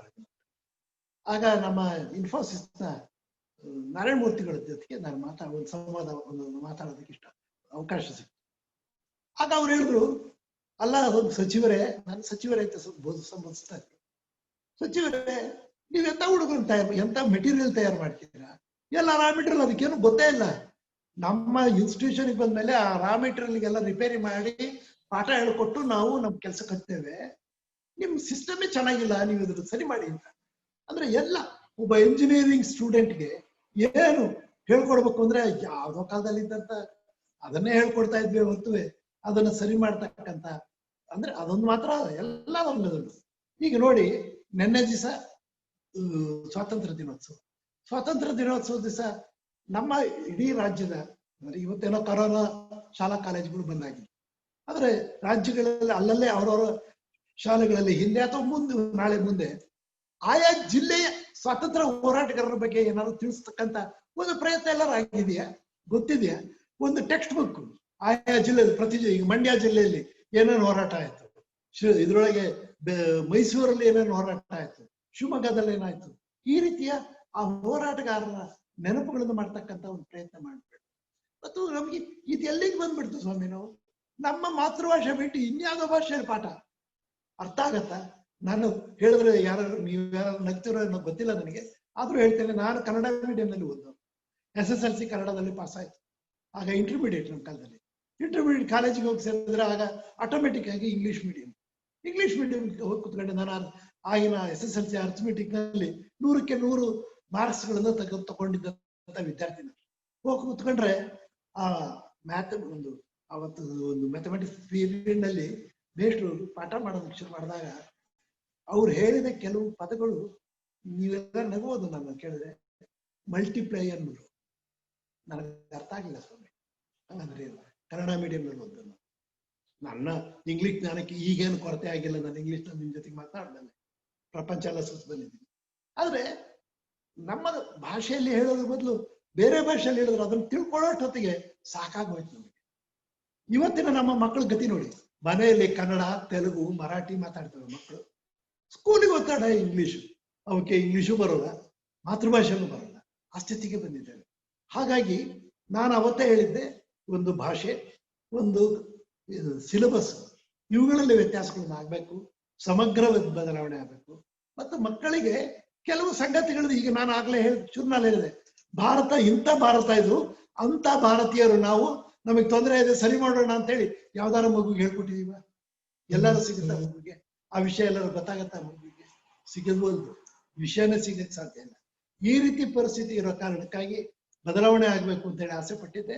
ಈಗ ಸಮಗ್ರವಾಗಿ ಶಿಕ್ಷಣ ನೀತಿಯಲ್ಲೇ ಬದಲಾವಣೆ ಮಾಡೋದಕ್ಕೆ ನಮ್ಮ ಕೇಂದ್ರ ಸರ್ಕಾರ ಹೊರಟಿದೆ. ನಿಜವಾಗ್ಲೂ ಅದ್ಭುತವಾಗಿ ಅಂತಕ್ಕಂಥ ಬದಲಾವಣೆ. ಯಾಕೆಂದ್ರೆ ನಮ್ಮ ಮಕ್ಕಳಿಗೆ ಸಿಗತಕ್ಕಂಥ ಶಿಕ್ಷಣ ಬಹಳ ಅವಶ್ಯಕತೆ ಇದೆ. ಅದು ಆಗತ್ತೆ ಅಂತ ಹೇಳಿ ನನಗೆ ಅನಿಸ್ತದೆ. And Indians are intelligent sir. ತುಂಬಾ ಬುದ್ಧಿ ಇರೋರು ಇಂಡಿಯನ್ಸ್, ಒಳ್ಳೆ ಮೇಧಾವಿಗಳು. ಐ ಥಿಂಕ್ ಏನ್ ಎಜುಕೇಶನ್ ಚೇಂಜ್ ಮಾಡಿದ್ರು we should excel. That is my confidence. And next question, from beginning your family is in to serving society. ಪ್ಯಾರಲಲ್ಲಿ ನಿಮ್ ಬಿಸ್ನೆಸ್ ಅದು ಚೆನ್ನಾಗಿ ನಡೆಸಿ ರೆಸ್ಪೆಕ್ಟ್ಫುಲ್ ಆಗಿ ರನ್ ಮಾಡಿ ಚೆನ್ನಾಗಿದ್ದೀರಾ. ನಿಮ್ ತಂದೆಯವರಿದ್ರು, ತಾವು ಇದ್ದೀರಾ. ಇವಾಗ ನಿಮ್ ಮಗ ಅರುಣ್ ಬಂದಿದ್ದಾರೆ. And we are proud of him. I met him twice. A very respected boy. So this is the backdrop. What is your idea on the society, serving, business? How do we balance the family life? All these things. This is for Vaishas agi elrigu idondu idirante. How do we take on? ನೋಡಿ, ನಾನು ಜನ್ಮ ಆಕಸ್ಮಿಕ ಇರ್ಬೋದು. ನಾನು ಆರ್ಯವೈಶ್ಯ ಸಮಾಜದೊಳಗೆ ಜನ್ಮ ತಾಳಿದೆ. ನಾವೆಲ್ಲ ಆರ್ಯವೈಶ್ಯ ಸಮಾಜದಲ್ಲಿ ಜನ್ಮ ತಾಳಿರುವ ನಾವೆಲ್ಲ, ನೀವು ನಾವೆಲ್ಲರೂ ಆಶೀರ್ವಾದ ಪಡೆದೇ ಹುಟ್ಟಿದೀವಿ ಅಂತ ಅನ್ಸುತ್ತೆ. ನಮ್ಮ ಜೀವನ ಪದ್ಧತಿ ನೋಡಿ ಹೇಗಿದೆ ನಮ್ಮ ವೈಶ್ಯ ಜನಾಂಗ. ಯಾರು ಹೇಳ್ಕೊಡ್ಬೇಕಲ್ಲ. ಇಂಥ ಒಂದು ವಿಚಿತ್ರ ಎಜುಕೇಶನ್ ಸಿಸ್ಟಮ್ ಇದ್ರೂವೇ ಹೇಗೆ ನೋಡಿ, ಸುಮ್ಮನೆ ನೋಡಿ, ಯೋಚನೆ ಮಾಡಿ, ನಿಮ್ ಕಣ್ಮುಂದೆ ತನ್ನಿ. ನೀವು ಕೋಲಾರ ಜಿಲ್ಲೆಗೆ ಹೋಗಿ ಯಾವುದೇ ಹಳ್ಳಿಗೆ, ಅಲ್ಲಿ ಅದು ಹಳೇದು ನೋಡಿ, ಈಗೇನೋ ಹೊಸದೆಲ್ಲ ಬಿದ್ದು ಮಾಡಿದ್ದಾರೆ. ಇಂಥ ಶೆಟ್ಟರು ಮಾಡಿದ ದಾನದ ಮೂಲಕ ಕಟ್ಟಿದ ಆಸ್ಪತ್ರೆ, ಇಂಥ ಶೆಟ್ಟರು ಮಾಡಿದ ದಾನದ ಮೂಲಕ ಮಾಡಿರುವ ದನಗಳಿಗೆ ಕುಡಿಯೋ ನೀರಿನ ವ್ಯವಸ್ಥೆ, ಶಾಲೆ, ಇದೆಲ್ಲ ಯಾರು ಹೇಳ್ಕೊಟ್ರು ಸ್ವಾಮಿ? ಯಾವ ಎಜುಕೇಶನ್ ಒಳಗಿದೆ ಇದು? ಮೋಟಿವೇಶನ್ ಹೇಗಾಯ್ತು? ಮೋಟಿವೇಶನ್ ಇಲ್ಲ. ಇದು ನಮ್ಮ ರಕ್ತದಲ್ಲೇ ಆ ತಾಯಿ ಕೊಟ್ಟರು ಸ್ವಾಮಿ, ನಮ್ಮ ಪುಣ್ಯ ಇಲ್ಲಿ ಹುಟ್ಟಿದ್ರು. ಹಾಗಾಗಿ ಈ ಜೀವನ ಪದ್ಧತಿಯೊಳಗೆ, ಹಾಗಾದ್ರೆ ನಾವು ಯಾರದಾರ ತಲೆ ಹೊಡೆದು ಜೈಲಿಗೆ ಹೋದರ ಯಾರಿದಾರ? ಬಹಳ ಹುಡುಕಿದ್ರು ಸಿಕ್ಲಿಕ್ಕಿಲ್ಲ. ಅಂತ ಸಮಾಜ, ಅಂತ ಸಮಾಜ. ನಾವು ಕಷ್ಟ ಬಿದ್ದು ದುಡಿತೇವೆ, ಬಹಳ ಧರ್ಮದಿಂದ ಸಂಪಾದನೆ ಮಾಡ್ತೇವೆ. ಬರೇ ನಮಗೆ ಮಾತ್ರ ಅಲ್ಲ, ಸಮಾಜಕ್ಕೂ ಕೊಡ್ಬೇಕು ಅಂತಕ್ಕಂಥ ಭಾವನೆ ನಮಗೆ ರಕ್ತದಿಂದಲೇ ಬಂದ್ಬಿಟ್ಟಿದೆ. ಇದೊಂದು ವೈಶ್ಯ ಜನಾಂಗದ ಒಂದು ಪುಣ್ಯ. ಈ ಪುಣ್ಯದಲ್ಲಿ ಇರತಕ್ಕಂಥ ನಾವೆಲ್ಲರೂ ನಾವು ಸ್ವಾಭಾವಿಕವಾಗಿಯೇ ಧರ್ಮ ಕಾರ್ಯಗಳಲ್ಲಿ, ಸಾರ್ವಜನಿಕ ಕಾರ್ಯಗಳಲ್ಲಿ, ಮತ್ತು ನಾವು ದೈವ ಭಕ್ತರು. ನೀವು ಯಾರದೇ ಯಾರದೇ ಮನೆ ನೀವು ಸೇರ್ಕೊಂಡು ಅಲ್ಲಿ ನೋಡಿ, ದೇವರಿದ್ದಾರೆ ನಿಮ್ಮ ಮನೇಲಿ. ಇದು ಅದು ಅಂತಿಲ್ಲ. ಇವತ್ತು ದೇವರ ಹೆಸರಿನೊಳಗೆ ಜಗಳಗಳಾಗ್ತಾ ಇದ್ರು ನಿಮ್ಮನಲ್ಲಿ ರಾಮ ಇದ್ದಾನೆ, ಈಶ್ವರ ಇದ್ದಾನೆ, ಕೃಷ್ಣ ಇದ್ದಾನೆ, ಅದು ಭೂತ ಇದ್ದಾಳೆ, ಆ ದೇವಿ ಇದ್ದಾಳೆ, ಎಲ್ಲರನ್ನೂ ಇಟ್ಟು ಪೂಜೆ ಮಾಡ್ತೀವಿ. ದೇವರು ಅಂದ್ರೆ ಏನು ಅಂತ ಹೇಳಿ ಕಲ್ಪನೆ ಇಲ್ಲ. ನಮ್ಮ ಜನ್ಮದಿಂದ ಬಂದಿರ್ತಕ್ಕಂಥವ್ರು ನಾವು. ಹಾಗಾಗಿ ಸಂಪಾದನೆ ಮಾಡುವಾಗ ಬಹಳ ಶ್ರಮ ಹಾಕಿ ಸಂಪಾದನೆ ಮಾಡ್ತೇವೆ, ನ್ಯಾಯಯುತವಾಗಿ ದುಡಿತೇವೆ. ದುಡಿದ ಎಲ್ಲಾನು ನನಗೆ ಅಲ್ಲ, ಸಮಾಜಕ್ಕೂ ಸ್ವಲ್ಪ ಕೊಡ್ಬೇಕು ಅಂತ ಇರ್ತಕ್ಕಂಥ ಭಾವನೆ ಇರ್ತಕ್ಕಂಥ ಒಂದು ಈ ಜನಾಂಗ ಇವತ್ತು ನಮ್ಮ ಕರ್ನಾಟಕದಲ್ಲಿ ನಾವು ಕಣ್ಣಿಗೆ ಕಾಣಿಸ್ತಾ ಇದೆ. ಇದು ನಮ್ಮ ಪುಣ್ಯ ಅಂತ ಹೇಳಿ ಅನಿಸ್ತದೆ ಅಷ್ಟೇ. ಹಾಗಾಗಿ ನಾವು ಸಾರ್ವಜನಿಕ ಸೇವೆ, ಸಾರ್ವಜನಿಕ ಜೀವನ ಇವೇನು ನಮ್ದೇನು ಸೇವೆ ಅಲ್ಲ, ಇದು ನಮ್ಮ ಜೀವನ ಪದ್ಧತಿ.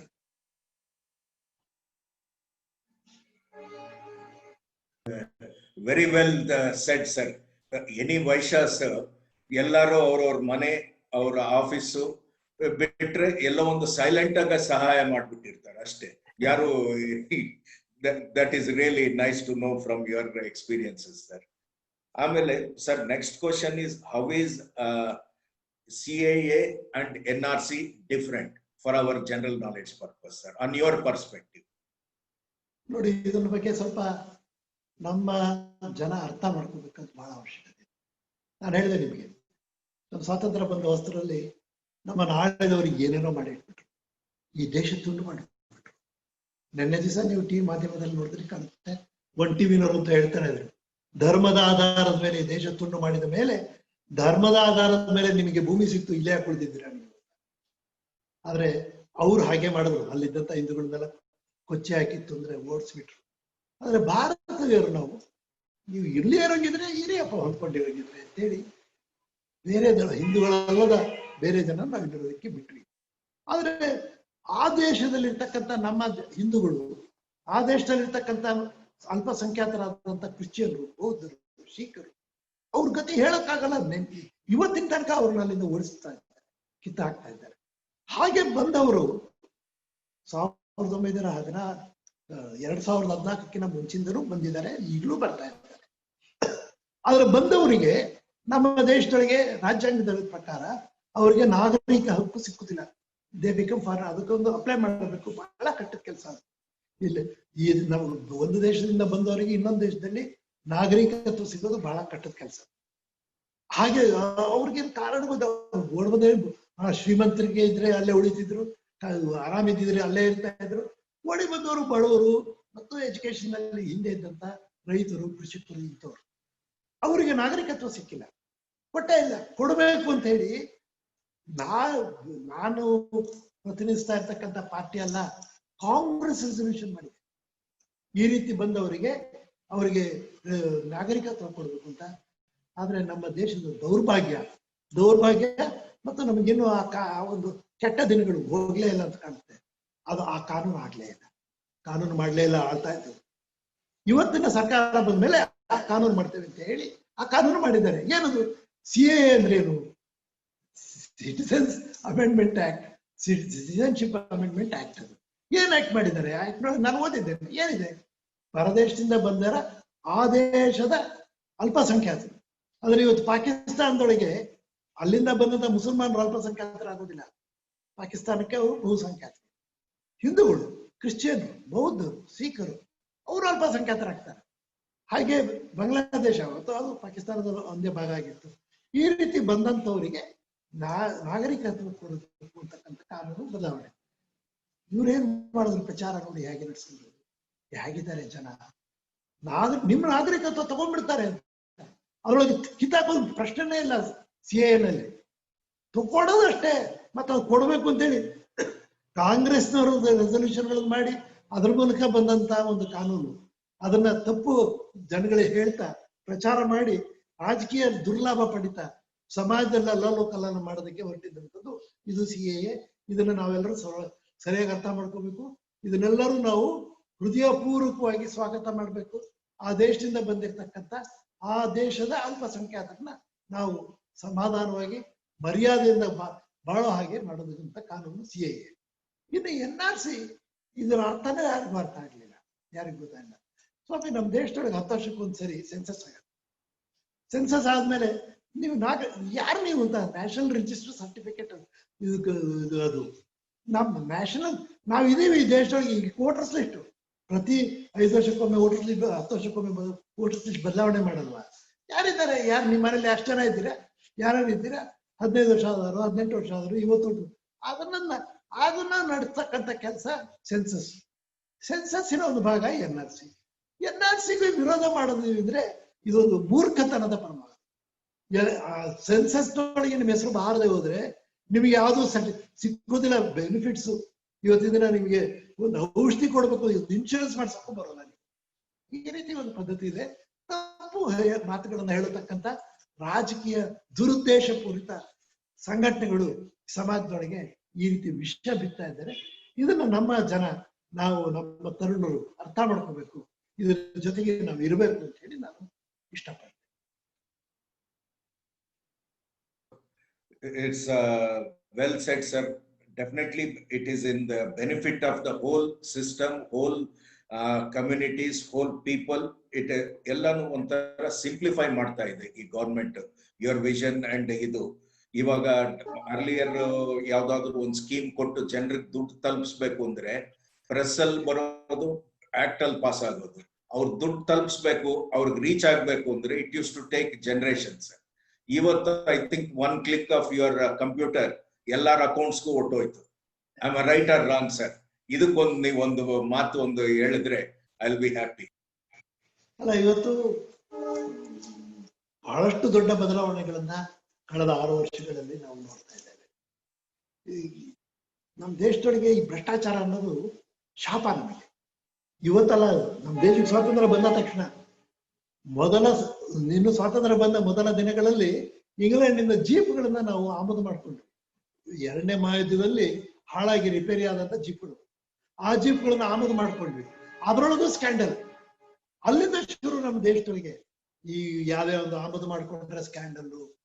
ಓಫರ್ಸ್ ಗನ್ ಬಗ್ಗೆ ನಮ್ದೇನು ಭಿನ್ನಾಭಿಪ್ರಾಯ ಇಲ್ಲ, ಒಳ್ಳೆ ಗನ್ನೆ, ಆದ್ರೆ ಅದ್ರೊಳಗಡೆ ಭ್ರಷ್ಟಾಚಾರ ಯಾವ್ದ್ರಲ್ಲಿ ಹೇಳ್ತಿದ್ ಬಿಡ್ತೀರ.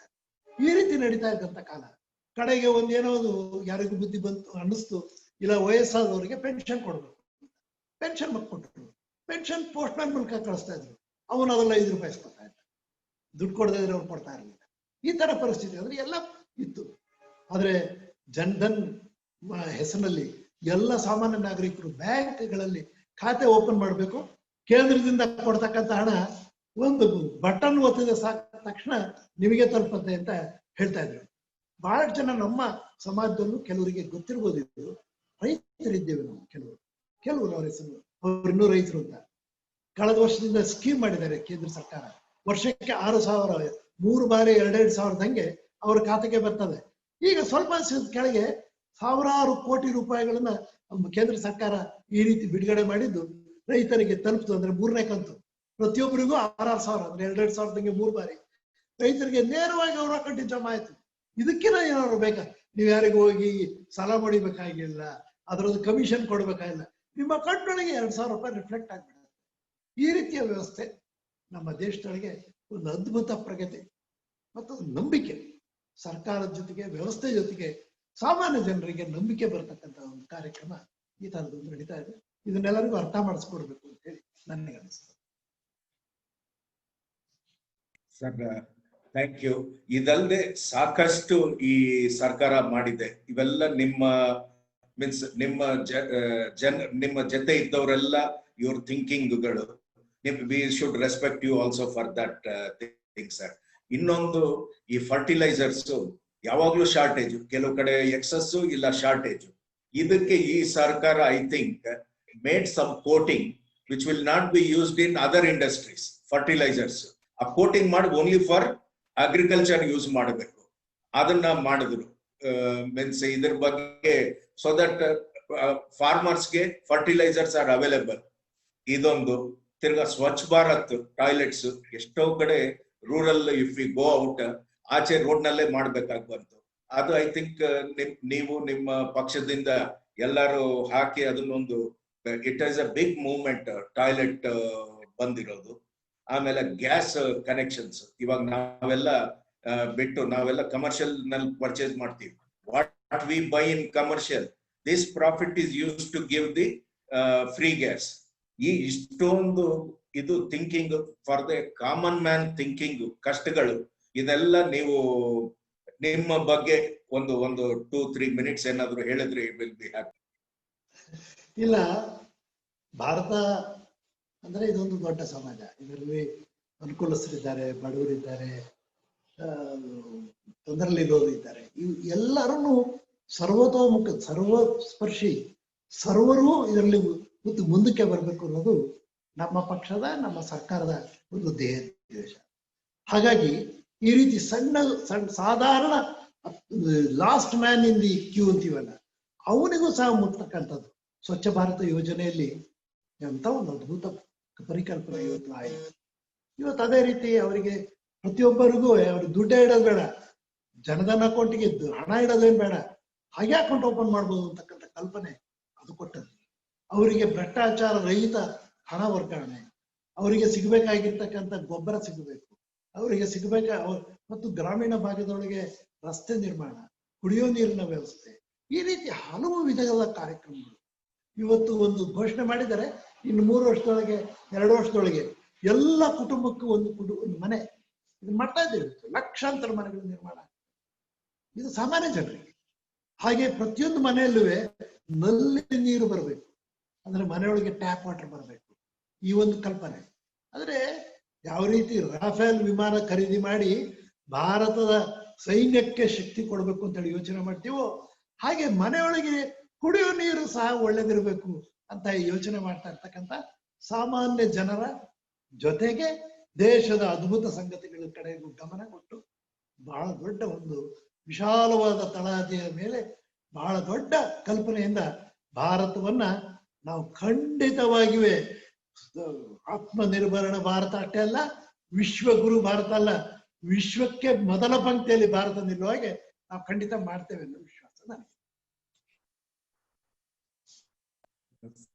Thank you on that subject. Sir, ನೀವು ನಮ್ಮ ಸ್ಟೇಟ್ ಪ್ಲಾನಿಂಗ್ ಕಮಿಷನ್ ಹೆಡ್ ಮಾಡ್ತಾ ಇದ್ರಿ. ಆ ಟೈಮ್ನಲ್ಲಿ ನಾನು ನಿಮ್ಮ ಸಂಪರ್ಕ ಆಗಿದ್ದು, ಟನಲ್ ರೋಡ್ ಹೋಗಿ ನಿಮ್ಮಲ್ಲಿ ಮಾತಾಡಿದಾಗ ನೀವು ಹೇಳಿದ್ರಿ, this is a very good idea, you took it up and you are the first leader to understand technically. ನೀವು ಇಷ್ಟೊತ್ತು ಪಾಶ್ಚಾತ್ಯ ದೇಶಗಳು ಎಲ್ಲ ಟ್ರಾವೆಲ್ ಮಾಡಿ ಬಂದು ಅಲ್ಲಿ ಏನೇನಿದೆಯೋ ಒಳ್ಳೇದು ನೋಡಿ ನಮ್ಮಲ್ಲೂ ಯಾಕೆ ಮಾಡಬಾರ್ದು.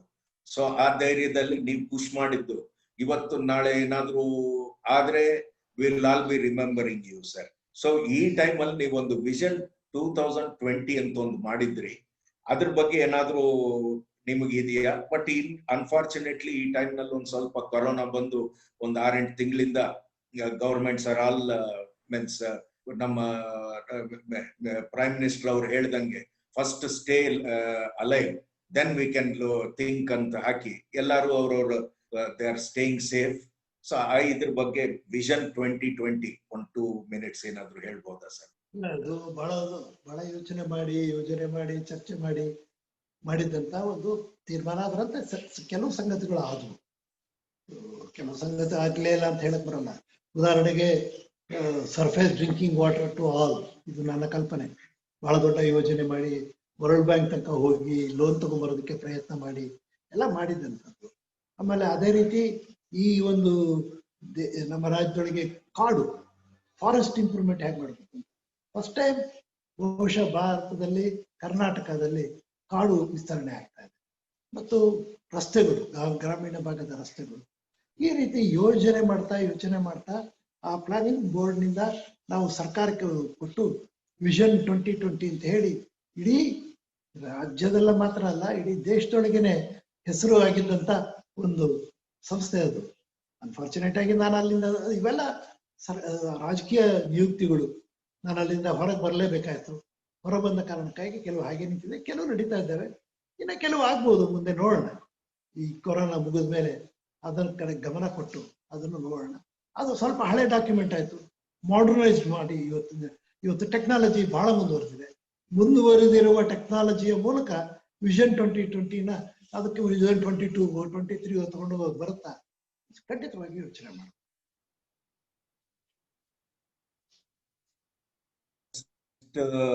This thing is sir, about our Vasvi Trust in the what we did during Corona time ಅಲ್ಲಿ ನಾವು ಹಾಸ್ಪಿಟಲ್ ಕಟ್ಟಿದ್ವಿ. ನಮ್ಮ ಎಲ್ಡರ್ಸ್ ಕೋಮರ್ಲಾ ಸುಬ್ರಾಮ್ ಶೆಟ್ರು, ನಮ್ಮ ಡಾಕ್ಟರ್ MK ಪಾಂಡುರಂಗ್ ಶೆಟ್ರು, ದೆನ್ DA ಪಾಂಡು ಅವರು, ತಿರ್ಗಾ ನಮ್ಮ ಸಕಲ ನರಸಿಂಹ ಶೆಟ್ವರು, ದೆನ್ ಮಾನಂದಿ ನಂಜನ್ ಶೆಟ್ರು, ಇವರೆಲ್ಲ ಸೇರಿ ಒಂದು ಹಾಸ್ಪಿಟಲ್ ಮಾಡಿ ಕಟ್ಟಿ ಅಂತ ನಮ್ಮ ಇದಕ್ಕೆ ಹಾಕಿದ್ರು.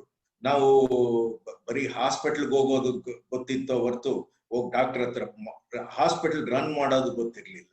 ಸೊ ನಾವು ಎಲ್ಲ ಶುರು ಮಾಡಿದ್ವಿ. ಸ್ವಲ್ಪ ಲಾಸಸ್ ಆಲ್ಮೋಸ್ಟ್ ತುಂಬಾ ಜಾಸ್ತಿ ಆಗೋದು. ಆ ಟೈಮಲ್ಲಿ ಬಿಟ್ಬಿಡೋಣ ಅಂದ್ರು. ಸೊ ಬೇಡ ಅನ್ಬಿಟ್ಟು ನಾನು ಭಾಗ್ಯಲಕ್ಷ್ಮಿ ಶ್ರೀನಿವಾಸ್ ಗುಪ್ತಾ ಸೈನ್ ಮಾಡಿದ್ವಿ ಡಾಕ್ಯುಮೆಂಟ್. ಪ್ರಾಫಿಟ್ ಬಂದ್ರೆ ಇನ್ಸ್ಟಿಟ್ಯೂಷನ್ಗೆ, ಮೈನಸ್ ಆದ್ರೆ ನಮ್ಮಿಬ್ಬರಿಗೂ ಅಂದ್ಬಿಟ್ಟು ಇಬ್ರು ಸೈನ್ ಮಾಡಿದ್ವಿ. ಬಟ್ ಇವತ್ತು ಹೋಗಿ ಅದು ಒಳ್ಳೆ ರೀತಿಯಲ್ಲಿ ಒಳ್ಳೆ ಇನ್ಸ್ಟಿಟ್ಯೂಷನ್ ಆಗಿ, ಒಳ್ಳೆ affordable cost, not fully free, because ಡಾಕ್ಟರ್ಸ್ಗೆ ನರ್ಸಸ್ಗೆ ಎಲ್ಲರಿಗೂ we have to take care. So ಅದು ಮಾಡಿ next it went on. Sudden ಆಗಿ ನಮ್ಮ ಸುರೇಶ್ ಅವರು ಕೋವಿಡ್ ಹಾಸ್ಪಿಟಲ್ ನಾವು ಮಾಡಬೇಕು ಅಂದ್ರು. ಅವರು ಮತ್ತೆ ಇವರು ನಮ್ಮ ಭಾಗ್ಯಲಕ್ಷ್ಮಿ ಶ್ರೀನಿವಾಸ್, ನಾನು ಅಪೋಸ್ ಮಾಡಿದೆ, ಬೇಡ ಕಂಡ್ರೆ ಎದು ಕಷ್ಟ ಆಗತ್ತೆ, ಎಲ್ಲಿ ನಾವು how do we satisfy the existing doctors and ಇದು. ತಿರ್ಗಾ ಆಮೇಲೆ ಡಾಕ್ಟರ್ ಪ್ರದೀಪ್ ಇವರೆಲ್ಲ ಚರ್ಚೆ ಮಾಡಿ ಶುರು ಮಾಡಿದ್ರು. ಸೊ ನಾನು I said I agreed to go with the group. But to be proud the team of Vasvi, that is ನಮ್ಮ PS ಶ್ರೀನಿವಾಸ್ ಗುಪ್ತಾ, ಡಾಕ್ಟರ್ ಪ್ರದೀಪ್, ಆಮೇಲೆ ನಮ್ಮ ಡಾಕ್ಟರ್ ಸುಬ್ರಾಜ್ ಅವರು, ಸುರೇಶ್, ಈ ರಾಮಕೃಷ್ಣ ದತ್ತು, ದೆನ್ ಇವರೆಲ್ಲ along guidance of doctor Pradeep, they have done A excellent job, I can say sir. ಯಾರ್ಯಾರು ಇಲ್ಲಿ patients ಒಳಗೋದ್ರು ಅವ್ರಿಗೆ ಕಂಟಿನ್ಯೂಸ್ ನೋಡ್ಕೊಂಡು ವಿಚಾರ ಮಾಡಿ, ಲಾಟ್ ಆಫ್ ಹಾಸ್ಪಿಟಲ್ಸ್ ನಲ್ಲಿ ನೀನ್ ಕೋವಿಡ್ ಪೇಷಂಟ್ ಒಳಗಿರು ಅಷ್ಟೇ, ನಾವ್ ಏನು ಮಾತಾಡಲ್ಲ, ನೀ ಯಾರಿಗೂ ಮಾತಾಡಬಾರ್ದು. ಇವರೆಲ್ಲ ಏನ್ ಮಾಡಿದ್ದಾರೆ, they have allowed the phones, they have given iPads to communicate with families. So mentally they were cheerful. ನಮ್ಮ patients they were cheerful and they were all going back happily. And ventilators ಬೇಕು ಅಂತ ಹೇಳಿದಾಗ ನಮ್ donors almost ಒಂದು 20 ಜನ ventilators ಕೊಟ್ಟರು sir, with in half an hour ಎಲ್ಲಾರು. ಅದೊಂದು ಒಂದೊಂದು 7 ಲಕ್ಷ ಆಗುತ್ತೆ. ಲಾಟ್ ಆಫ್ ಫ್ಯಾಮಿಲೀಸ್ ಎಲ್ಲ ಒಂದು 20 ವೆಂಟಿಲೇಟರ್ಸ್ ಬಂತು, ಸಾಕಾಯ್ತು ನಮ್ಗೆ. ಅದಷ್ಟು ಹಾಕಿದೀವಿ. Later on it will be used for ICU. As on today, I think our team has treated lot of patients. Everybody are happy. Means I am also personally happy. This is on the COVID from our Vasvi institution, what we have done. The other questions bantu. Nam Dr. Pradeep, who is giving his, he is a big radiologist in Fortis, and he has got his own clinics, Delta. But yet, now force ಮಾಡಿ ಅವ್ರನ್ನ honorary ಆಗಿ ನಮ್ಮ ಹಾಸ್ಪಿಟಲ್ಗೆ ನಿಲ್ಸಿದೀವಿ. ಅವರು ಕೊಡ್ತಾ ಇದ್ದಾರೆ. ಅವರು ಒಂದು ಕ್ವಶನ್ ಕೇಳಿದ್ರು, ನಾನು ಅದು I want to respect him and ask you. Too many people have asked, but ಅವ್ರದ್ದೊಂದು ಕ್ವಶನ್ ನಾನು ಕೇಳ್ತೀನಿ. ಅವರು would you like to encourage Vaishyas to enter politics ಅಂತ ಹೇಳ್ತಾರೆ ಡಾಕ್ಟರ್ ಪ್ರದೀಪ್. ಇಲ್ಲ, ಇದೊಂದು ಇವತ್ತಿನ ರಾಜಕೀಯ ವ್ಯವಸ್ಥೆ ಒಳಗೆ ಸ್ವಲ್ಪ ಯೋಚನೆ ಮಾಡ್ಬೇಕಾಗಿರೋದು, ಸ್ವಲ್ಪ ದೃಢ ನಿರ್ಧಾರಗಳನ್ನು ಮಾಡಬೇಕು. ವೈಶ್ಯರು ಅಂತಲ್ಲ, ಯಾರೇ ಆದ್ರೂ ರಾಜಕೀಯಕ್ಕೆ ಬರ್ಬೇಕು ಅಂತ ಆಸೆ ಪಟ್ಟಾಗ ಸ್ವಾಭಾವಿಕವಾಗಿ ಇವತ್ತಿನ ರಾಜಕೀಯ ಪರಿಸ್ಥಿತಿಯೊಳಗೆ ನಮಗೇನು ಸ್ಥಾನ ಅಂತ ಹೇಳಿ ಶುರು ಮಾಡ್ತಾರೆ. ಸ್ಥಾನಕ್ಕಾಗಿ ನಾವು ಹೋಗ್ತೇವೆ ಅಂದರೆ ಅದು ತಪ್ಪಾಗ್ತದೆ. ನಮಗೆ ಅವಾಗ ಏನು ಕಲ್ಪನೆ ಸಹ ಇರಲಿಲ್ಲ. ನಾನು ಮುನ್ಸಿಪಾಲಿಟಿ ಎಲೆಕ್ಷನ್ ನಿಂತು ಡೆಪಾಸಿಟ್ ಕಳ್ಕೊಂಡ, ಅಸೆಂಬ್ಲಿ ಎಲೆಕ್ಷನ್ ನಿಂತು ದೇವರ ಡಿಪಾಸಿಟ್ ಅಲ್ಲ, ಅದು ಆ ಥರನೂ ಬರದೇ ಇದ್ದಂಥ ವ್ಯಕ್ತಿ ನಾವು. ಈ ರೀತಿ ಪರ್ಸಿಸ್ಟೆಂಟ್ ಎಫರ್ಟ್ ಹಾಕೊಂಡು ಬಂದ್ವಿ. ನಮ್ಮ ಹುಡುಗರಿಗೆ ಸೇವೆ, ನಾನು ಹೇಳಿದ್ರೆ ನಮ್ಮ ರಕ್ತ ಗುಣದಲ್ಲಿ ಇರ್ತಕ್ಕಂಥ ಸೇವೆಯ ಮನೋಭಾವದಿಂದ ರಾಜಕೀಯದಲ್ಲಿ ಬಂದು ರಾಜಕೀಯದೊಳಗೇನೂ ಸೇವೆ ಮಾಡ್ತಾ ಮಾಡ್ತಾ ಹೋದ್ರೆ ಖಂಡಿತವಾಗಿಯೂ ಅವಕಾಶಗಳು ಸಿಗುತ್ತೆ. ನಮ್ಮ ಮಕ್ಕಳು ಬರಬೇಕು, ಅದು ಗಂಡು ಮಕ್ಕಳು ಇರ್ಬೋದು, ಹೆಣ್ಮಕ್ಳು ಇರ್ಬೋದು. ಇವತ್ತು ರಾಜಕೀಯ ರಂಗದಲ್ಲಿ ಬಂದು ಕೆಲಸ ಮಾಡಿದ್ರೆ ಖಂಡಿತವಾಗಿಯೂ ಅವಕಾಶ ಸಿಗುತ್ತೆ. ಅಯ್ಯೋ ನಮಗೆ ಸಿಗ್ಲಿಲ್ಲ ಅಂತ ಯಾರು ನಿಮ್ಮನ್ನ ಕರ್ಕೊಂಬಂದು ನಿಮಗೊಂದು ಚಾಕ್ಲೇಟ್ ಕೊಟ್ಟು ಕೂರ್ಸೋದಿಲ್ಲ, ಸಾಧ್ಯ ಇಲ್ಲ. ಅದು ಇವತ್ತಿನ ರಾಜಕೀಯದಲ್ಲಿ ಸಾಧ್ಯ ಇಲ್ಲ, ಯಾವತ್ತೂ ಇರಲಿಲ್ಲ. ಅದು ನಮ್ಮ ನಂಬಿಕೆಗಳು ಬಲವಾಗಿರಬೇಕು, ನಮ್ಮ ಕಮಿಟ್ಮೆಂಟ್ಗಳು ಬಲವಾಗಿರಬೇಕು. ಹಾಗಿದ್ರೆ ಖಂಡಿತವಾಗಿ ನಮ್ಮ ಮಕ್ಕಳು ಬರ್ತಾರೆ. ಅವರಿಗೆ ಸ್ವಲ್ಪ ಆದರ್ಶದ ಕಡೆ ಗಮನ ಕೊಡ್ಬೇಕು. ಆದರ್ಶಗಳೇ ಇಲ್ಲದೆ ಬಂದು ನಾನು ನಾಳೆ ಕಾರ್ಪೊರೇಟರ್ ಆಗ್ಬೇಕು, ನಾಳೆ ಮುನ್ಸಿಪಲ್ ಮೆಂಬರ್ ಆಗ್ಬೇಕು, ಇದಕ್ಕೆ ಅಧ್ಯಕ್ಷ ಆಗ್ಬೇಕು, ಹಾಗೆ ಯೋಚನೆ ಮಾಡಿದ್ರೆ ಹೋಯ್ತು. ಹಾಗೆ ಯೋಚನೆ ಬೇಡ. ನಾವು ಆದರ್ಶಗಳನ್ನ ಇಟ್ಕೊಂಡು ಹೊರಟ್ರೆ ಖಂಡಿತವಾಗಿ ಇಲ್ಲಿ ಬರ ವೈಟ್ ಬಾ